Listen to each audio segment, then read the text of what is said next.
If you've been in networking for any length of time, you may have experienced the fact that some people will join really all excitement and then they won't follow through. At some point they decide after all it's not the right thing for them to do, and there's plenty of good and valid reasons to that, and there's no hard feelings. But what we can do as uplines is not become one of the reasons for our team to quit. Okay, so I have a few tips, or actually I have one common mistake that I've definitely been guilty of and that I'm still improving on to not make again. So I hope my tips today are going to be valuable for you as well today. Hello and welcome. I'm excited you're here. My name is Katrin from bloomwithkatrin.com. I'm coming live to you from Austria today, so please don't be shy.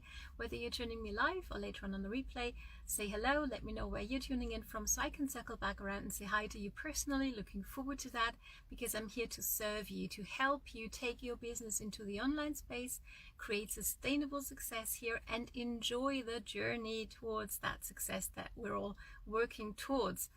And obviously making mistakes that we could avoid in the role of an upline is something we definitely want to do, don't we? So let's dive on in and let me know whether you've ever experienced this as well, because I know this has definitely happened to me. So when I first got signed up with my first company, I had at the beginning a very intense upline connection, I would say. So she was very much trying to push me into doing things I wasn't ready to do. And then when things had shifted and I was finally open to learning more, I could no longer reach her. So I'd ask her questions and I wouldn't get anything back, right? It would take forever to get a response from her. Let me know whether you can relate to this. So I think that's a main problem. And she did get back to me eventually and we did sort things out. But what used to happen quite a bit for her was she got overwhelmed, right? She made promises like, I'm going to get back to you tomorrow, whenever, and then it would take 2 weeks. And that's just not being a very good captain, I should say, right? It didn't feel like she was really having my back, if that makes sense. Let me know whether you can relate. And this is not to blame her for anything, not at all, right? This is absolutely also on me. But when we are in that position of being the upline, which happens when you sign up your first customer or your first team member, congratulations, right? And that is when you become an upline. And now especially when you've had maybe not the best upline experience with your own upline, I think it's an important way of thinking about it, of thinking, okay, what's happened to me on the receiving end? And how do I want to show up for my team, right? Maybe also learn potentially from mistakes that our own uplines have made. Okay, let me know whether you can relate to this, and maybe if you want to share like your I'm going to do this differently story, okay? Because I think that's very valuable for all of us, okay? So feel free to drop that down below. So that's definitely one thing that we can avoid. That is making promises that we know we won't be able to keep. Okay, also not responding to messages for longer, I should say, than 48 hours to a week. I think that's way too long. Let me know whether you can relate. And it doesn't really matter to me, in my opinion, whether that's in a group chat. Maybe you have a group chat for your team, so they can ask questions, and you or even other people, you know, their cross lines can help them out. And if that's not happening, that's not really, I think, a very good way of showing people that you actually care and have their back. Now, by all means, we're all human, okay? We all are human, and it's definitely happened to me as well. It's something I'm striving for, to get back to my team within at least 48 hours, but especially with me, you know, building internationally, globally, with all the time differences, it can be a bit of a challenge, right, to get back really like within a few hours, but I'm definitely striving to do that. Okay, and here's one thing, talking to other leaders, I hear that quite a bit. Yeah, actually, you know what, I don't even try to get back within the first 24 hours because I want my team to figure things out. And there's value when it comes to, because there are people like they have a question that pops up in their mind, and the first thing they do is send you a message, right? That's not really the kind of team culture you want to establish, because that's creating yourself a job, right? But on the other hand, I think it's also important to really have our people feel, hey, I got your back. Yes, I'm going to help you get resourceful, 100%, so you don't have to contact me for each and every little question that comes up. But I also want my team to feel that, hey, I've got your back, right? So when you have a question that you can't figure out for yourself, just know that I'm always striving to be there for you within the next 24 hours at least. So that's what I'm striving towards. Let me know, drop it down below what you're striving towards. I'd be curious to know. And then one thing that I hear quite often from coaching calls that really pains me and saddens me to hear is, yeah, my upline does reach out to me once a month, like, you know, around the 23rd, 25th of the month, just to figure out and see where I'm at with my volume, so they can keep their rank, or they can rank advanced, right? Have you ever been on the receiving end of that experience? I mean, seriously, we can do better than this, okay? I think it's a great thing to reach out to the people you've personally enrolled once a month, see how they're going, and also, you know, just be present in their life, be top of mind, remind them, hey, I'm here for you, I'm here to help you out. What's something I might help you with?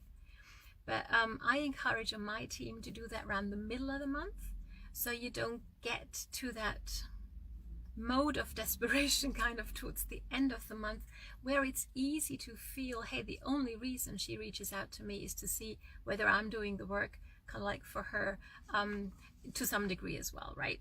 So and also another thing that I find very important is to think about creating a system for your newbies on your team, potentially as well for newbies on social media, to help them have something that they can work with without having to call you or having to message you every day, and you having to train everybody one-on-one, because that can be a bit of a time suck, right? So I think that would be an important one as well. And I was really aghast in my previous company how many leaders were told me, hey, I don't need that because I have enough newbies who make it, and those who don't, it's kind of like on them, right? So to me, especially for the newbies in our industry, the newbies on our company, on my team, they get like a lot of attention. They have a great system in place for them. They can plug themselves into. Okay, and I think that's very important to really have something in place like that. So here's a few do's that I would recommend to really let your team members feel that you care about them, which you do, I'm sure, right? And that you actually also have their back. Part of it is learning new skills, right? If what you've been doing on social media, maybe you're a huge leader already, right? Maybe you have a following where many people know, like, and trust you. So things that you do on social media might not necessarily work for somebody who's brand new to this space, right? So up your game there a little bit. If you need you know, a good starting point, drop starting point down below, and I'm happy for you to take a look or send you over a 10-day online recruiting boot camp that you can also provide your newbies with, right? So they know how to get started on social media in this day and age, so they can be as effective and as successful as they possibly can, okay?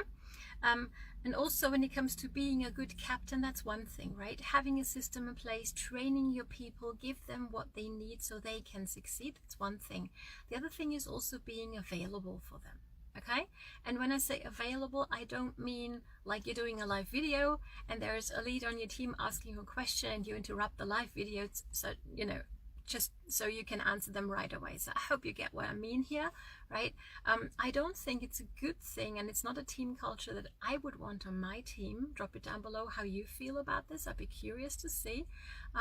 Like, yes, it's important to be available and to make sure that people know that they can contact you, but also respect your boundaries, right? Especially when you build an international team with the time zone differences like I am. For me, it's important to know for myself, okay, these are the times that I'll you know, get into my messenger with my team and see whether there's questions that I can help answer and give clarity on. And also obviously it's awesome, right, to have a growing team where many cross-line interaction happens as well, and people help each other out. That's very, very powerful. I'm so grateful I'm on a team like that. But obviously have a slot in your day, every day maybe, and maybe you, if you can, tell your people these are the times when you can reach me personally, when I'll be live, when I'm available for you guys. Okay, so people know, okay, when I send you a message on Tuesday at 10 a.m. your time zone, I have a good chance of getting a response right away. And if it's like, you know, Wednesday midnight your time zone, well, it might take a few hours, but that doesn't mean that you don't care. Okay, so I hope this is making sense. Let me know. And when it comes to doing your care calls, I definitely recommend you do them. I touched on it already a little bit before. You definitely want to do a care call with the people you've enrolled personally once a month. And also, and as I said, I wouldn't do those in the last week of the month, but I would start doing that like round about the 10th of the month, right? Depending on the size of your team, obviously.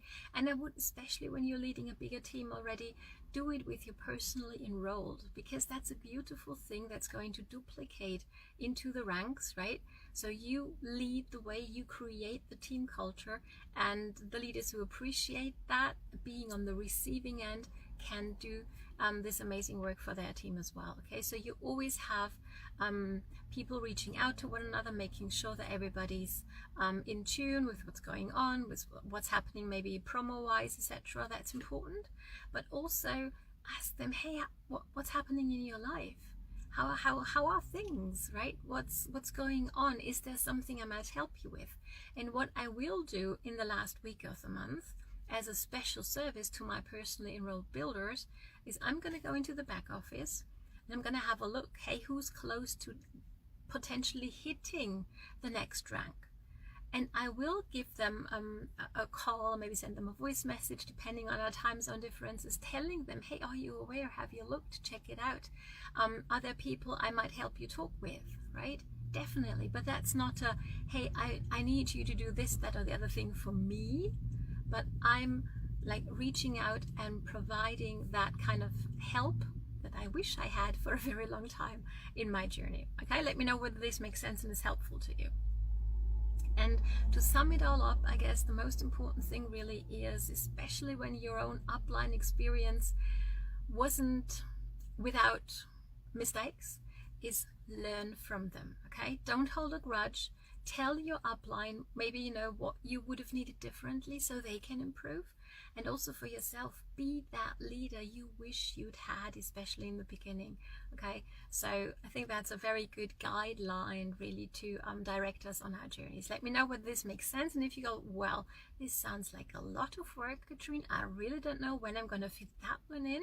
I've put together a 3 strategy guide. It's 11 pages, like a 15-minute read, that holds my best 3 strategies to not be a hot mess building a business on social every single day, moving the needle forward. And it's going to help you growing your business bigger with investing less of your precious lifetime, which will never come back, and enjoying the journey more. So if that's something you resonate with, drop strategies down below. Once I'm home tonight, I'm also going to add the link so you can go and check it out for yourself. Okay, so thank you so much for watching. I hope this was valuable, and I'm looking forward to seeing you on the next training. All the best from Katrin, and enjoy implementing, because that's how we change.